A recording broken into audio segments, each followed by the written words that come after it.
It's Friday. I just woke up again. I think it was 9:45 p.m. But my friend said she was gonna come get me when she gets home. And that's my best friend. So I got ready because I want to spend time with her. So today's video is gonna be about why I quit my job at the meat market and why I quit my job as a housekeeper. I was like going back and forth if I wanted to talk about how things went down the night of my DUI, because I didn't get into that a lot in the last video, but I think I'll save that for the next video because I don't know how long this one's gonna be, because those two different stories, but both of them are like very fresh in my mind still, because they were kind of like pivotal moments where I decided I wasn't going to take any crap. So I'll start with the meat market job, because I was applying for any job that I could get at that point. And so the meat market job was basically like, I applied and then the next day he called me. And I was like so excited because he was like, "I want to have an interview tomorrow, blah, blah, blah." I was like, "Yeah, great." And then I remember that I literally had to call him back and be like, "Hey, I'm so sorry. Can you tell me like what the address is of that place?" Because I put in so many applications that I couldn't remember where he said he was from. I was like, wait, what was that job for? I was just so excited to have the interview. It was really funny. So we kind of chuckled about it, and he gave me the address. So when I came in the next day, it was a meat market, and meat markets are like always way colder than any other place, like because the meat has to stay fresh. So it stayed like it was like 65 or 64 in there all the time, like maybe even 63. I think it might have been 63 sometimes, and it was always like 2 degrees cooler when you walk into the back where the customers aren't, where there's no customers allowed, but there's employees cutting up meat and stuff. So anyway, that place was really cold, but I was like, I like it, you know. I was never like in charge of cutting. Pretty much, I didn't cut up any meat, like that wasn't my job. I was like mainly hired for my customer service skills. And like he called me, set up the interview. The next day I walk in, we sit down, he tells me about the job, and then he asked me when I can start. Like that was like my interview. Like he didn't even ask me interview questions. And he was like, "I just hire people based on the field, you know, like so." And actually, we had a really good team. So he was onto something there, because everybody he hired was basically super nice and just a good person, you know. I don't have really a lot bad to say about anybody there. It was just that when I had decided to quit, it felt like it was like the camel, you know, the straw that broke the camel's back type of situation, because like I said, I got that job, then I also got a job as a housekeeper where I was working at both of them, and now I'll just break down my schedule for you so that you can kind of understand how hard, like how much I was working. So I was working 7, no, I'm sorry. So I had to put my daughter on the bus at 7:40. So I would get to the housekeeping job at 8 a.m. And then I would leave around 4 p.m. And that was on so that's Monday through Thursday, and Friday, Saturday, Sunday I had off at that one. And so Wednesday through Sunday I worked at the meat market. And so when I would get off at 4 at the housekeeping job on Wednesday and Thursday, I would go to the meat market and clock in, and we would close our doors at 6, but we would get home. I mean, we would get done with like closing at like 7, I believe. I could be wrong. Might have been a little bit later than that. But yeah, so I was going from one job to another and having 0 days off in between, because the meat market was closed on Monday and Tuesday. So that was the day that those 2 days I only worked at the housekeeping job. And then Friday, Saturday, Sunday, only had to work at the meat market. But on the days that I did work at the meat market all day, I started at 10 a.m. So I didn't I had full work days pretty much every day. Never had a day off. Anyway, so now that you know that was my schedule, that's what I meant when I said burning the candle at both ends, But I was coming in to help them after getting off at the other job, because I wanted to be there to help close. And I was basically only, customer service at that job, so it would just be it would be me in charge of cleaning up everything in the front, because I was like the person who was always in the front ready to like take people's orders. So I had to always close by myself, and that was fine. I wouldn't complain about it. It was like pretty easy stuff, but I just felt like I gave a lot to the team, because I would always show up every day with a good attitude and stuff like that. And there was a lot of good customer connections too there at that job. But one day I was met with a challenge that, it was weird because, I don't know, I'll just tell you what happened.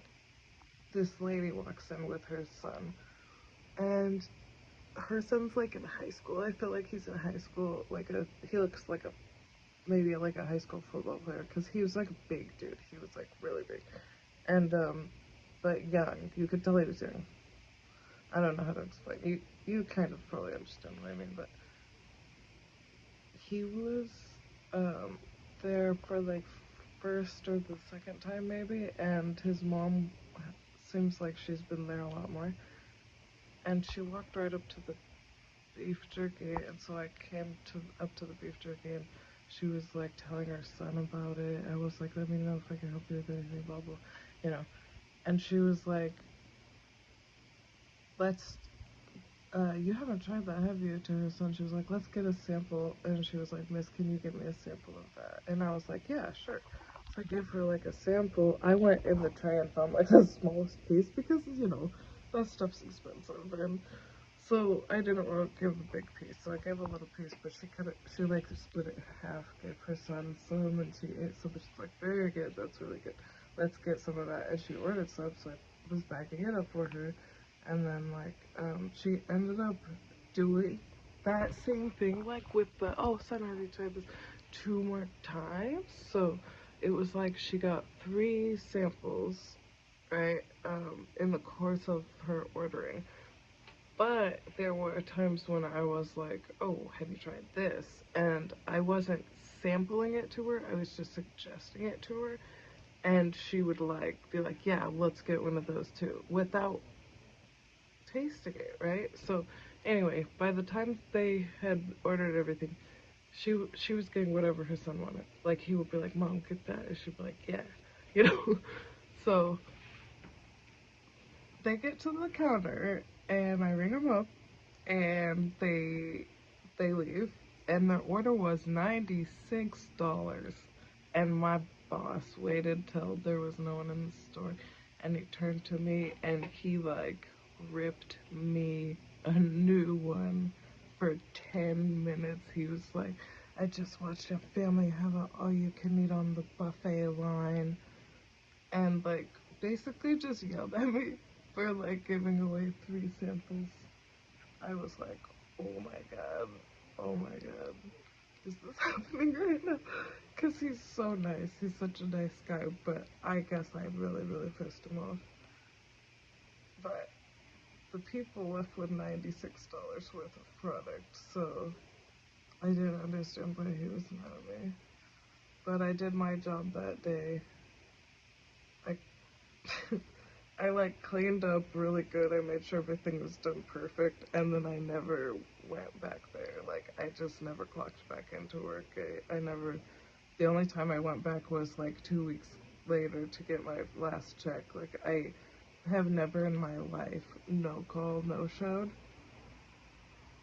but that time I did because it was like seeing a different person because he was such a nice dude, and then he like yelled at me for like 10 minutes over 3 little pieces of jerky. I was like, it made me uncomfortable. Like, I was like, I can't look at him the same way anymore because, like, how he yelled at me made me uncomfortable. It was like, he was like, no one ever used to give samples away before you and so started working. And the other person they were talking about, I don't want to name them, but they were a female like myself, and the whole team was dudes except me and this other female who started a week after me. And he was calling us out by name and saying, now we have a huge problem because I can sample things out to people. I'm the owner, but you and so started, and now y'all think it's okay to just sample everything out, and like this is your fault. Now we have to raise the price of everything else to like because of how much you're giving away. And I was just like, I understand that's business, but there's a way to talk to people, and that was not it. He was not talking to me, he was yelling at me. And I was like, okay, yeah, like I would understand what you were saying if you sat me down calmly told me, but no. So I never went back to that job, and kind of glad I didn't because like I couldn't pretend to be like fine after someone talked to me like that, and I never thought he would treat me that way. So anyway, to the next job, I loved the people that I cleaned houses for. I absolutely loved them. But the people that I worked for, the management, they would have somebody move out, and like I'm saying people would choose to move out, and then they would have like just enough time for like the maintenance team to get all of the painting done and shit. And then I have like one day before the new residents move in for me to go through all the drawers, every corner, like do the floors, inside of the washing machine, inside of the dryer, fridge, freezer. I have to clean the bathroom light fixtures, every single outlet, everything, every single light switch. And they expect me to do that in one day when I also have 7 cottages to clean. I cleaned 7 cottages on Wednesday and Thursday, and I cleaned 6 on Monday and 6 on Tuesday because there's 26 cottages that it's just my job to clean them in 4 days every single week. And I just have to go and do my best, and they keep doing these things to me where they're not like giving me enough time for all the work that they're keeping on my head. Like they don't understand how much they're asking of me, and I'm trying my hardest. Like literally, I tried to listen to every concern of every resident, and like each person you clean a house for has a different need.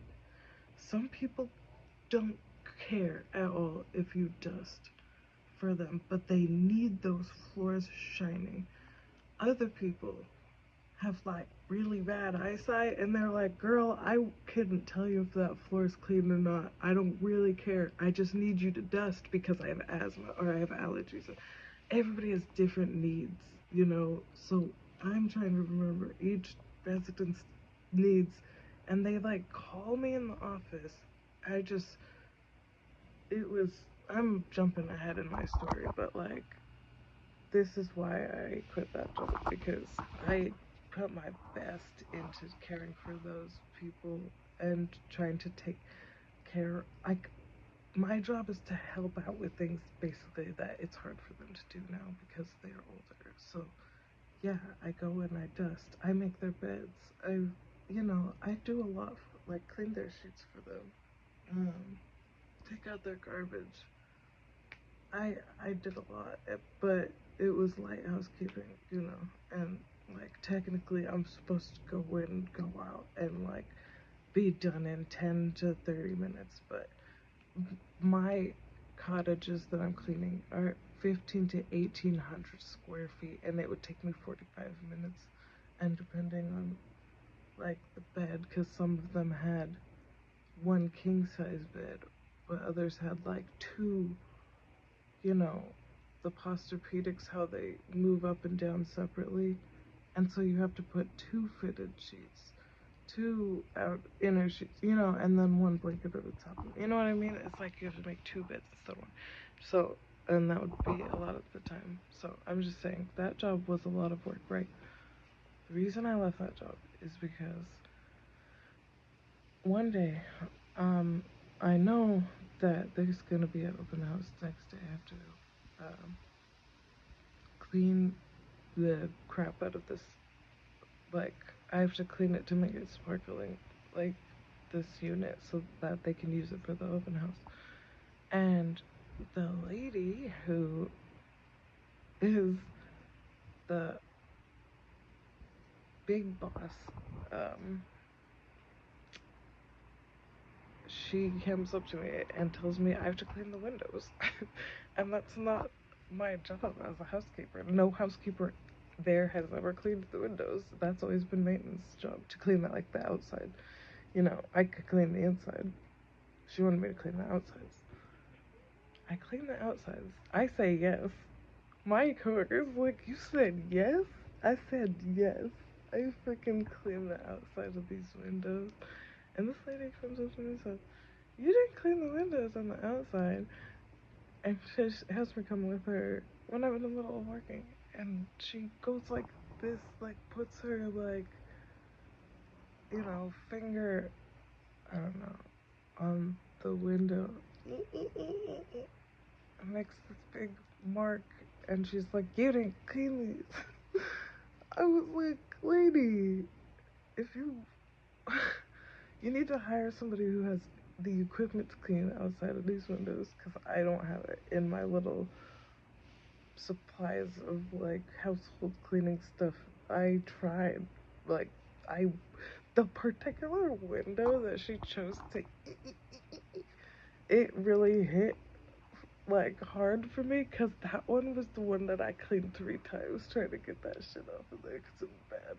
I cleaned that particular window 3 times, and then she was rude about it too, and I was like, lady, I did not call her lady, I wanted to, but I was like, I really cleaned these 3 times, like, I promise you I did my best. I don't have the proper equipment to do, like, that's grime or something that my little weak household chemicals are not doing nothing to, so anyway, I was pissed, right? But it's whatever, I keep doing my job, right?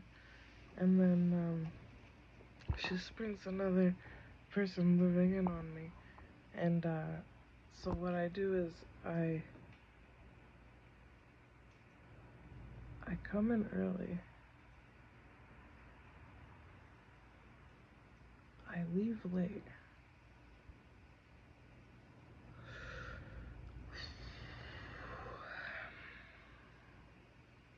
I leave at 7:30 p.m. because my daughter's hungry and I have to go home and make her dinner.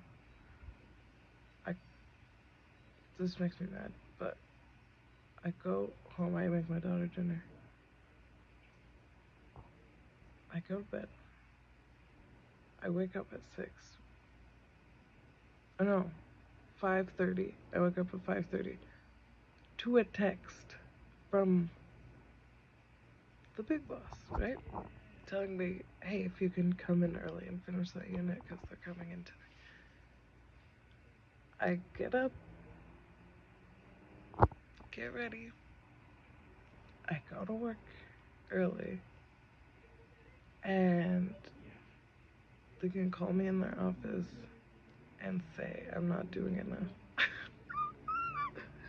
She was like, you had a complaint from somebody who blah blah. Because these people, I'm sorry, some of them are senile. And they would be like, oh, you didn't vacuum. And I'm like, I did vacuum. You know what I mean? And she started talking about, I'm like, who was it? So that I could make it right. You know, she's like, I'm not going to tell you who it was because you should be going in there and cleaning every person's unit the same. You should be giving each of them the same cleaning.